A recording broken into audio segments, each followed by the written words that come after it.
Дењето на Ченто е во архив. Значи, комплетната судска документација е предадена на Државниот архив.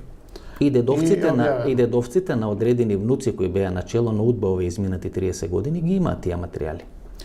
Ако правеле копии, тоа не знам. Правеле ги имаме. Она што можам да ти кажам е едно мое чувство по тоа што го знам од таа област е дека доста документација е исчезната до 90-та година. Исчезната е документација и по 90-та година. Злоупотребувани се службите и по 90-та година. И веројатно се правени некакви копии и носени некаде. Исчезната е или украдена. Намерно. За да биде уништена ли е со забот на времето? Не е забот на време. Човечки фактор. Никаков забот на време. Јас можам да раскажам анегдота. Например, на почетокот на 90-тите години, кои се првите повеќе партии се избори во Република Македонија, пукнува големата афера со бугарски летци. Од тоа нема ништо. Нема ништо, бидејќи тогаш и не беа министри за внатрешни работи. Секретар. Да. За внатрешни работи. Ја носеше целата документација во својата ташна, сега е веќе покоен, на еден контраверзен начин е покоен, и таму имаше точно со имења и со презимења високи, не на прво ниво, на прво рамниште, туку во пониските рамништа на тогашната СКМ ПДП или партијата која настана од Сојузот на комунисти на Македонија, дека тие се организатори на тоа. Точно имење, презимења, све се. И тој се обида да се пазари со тогашното раководство на СКМ ПДП, да му биде продолжен мандатот, тој нема да ги објавува тие работи, така натаму и така натаму. Тоа беше користено во такви функции, знаете. Нема тоа да го објавиме, ние го имаме тоа, скриено на сигурни места, ама вие ќе ни дајте одредени функции. Гошев не го прифати тоа. Стилот на Хувер, така? Гошев не го прифати тоа и затоа кратко траеше начело на Сојуз на комунисти и на Македонија, односно СКМ ПДП. СКМ ПДП и после СДСМ, Бранко Црненко и Никола Поповски, кратко, неколку години траеше само Петар Гошев. Не беше, во наводници не беше награден, не беше верификувана таа негова улога во самостојувањето на Македонија од типот на Милан Кучан или на Ивица Раджа. Да, го зборевте тоа, нели, со овој Нова Македонија. Со Панде Колемишевски. Да, тоа го гледав. Значи, она што ја можам да ти го кажам околу тие документи е следно, што открив јас.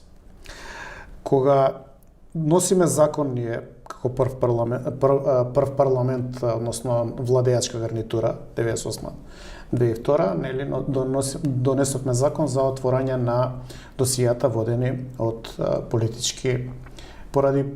против политички неистомисленици, да бидам прецизен. Имаше една година можност секој да провери дали има досие, но и со тој закон се утврди дека по завршувањето на важноста на законот ќе се предадат досијата во архивот.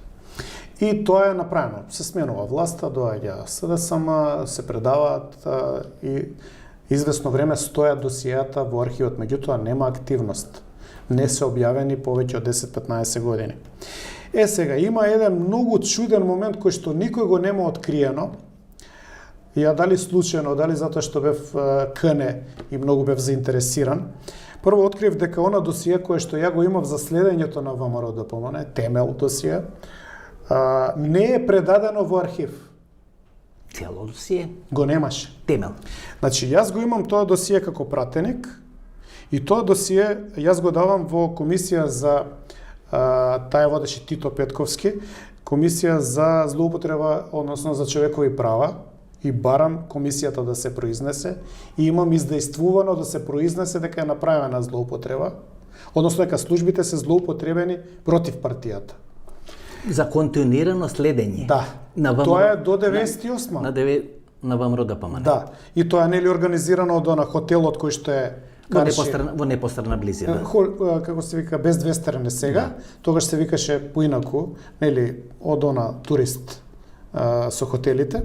Таму е мислам дека сега предмет на некоја купопродажа. Да. Јанко Бачев објави дека ги купил Фатмир Етеми и така натаму. Може да мислам дека е Фатмир, али не е важно сега у тој историски контекст. Значи таму тајните служби воспоставуваат. Значи преку тие канцелари, подоцна ВМРО ДПМН и пресконференциите ги правеше во време на Волевски. Да. Значи таму се воспоставуваат екипа која што е 24/7 присутна физички од МВР, значи од тајните служби, претпоставам од државната безбедност. Таа води евиденција кој влегува, кој излегува. Во тие досија се појавува.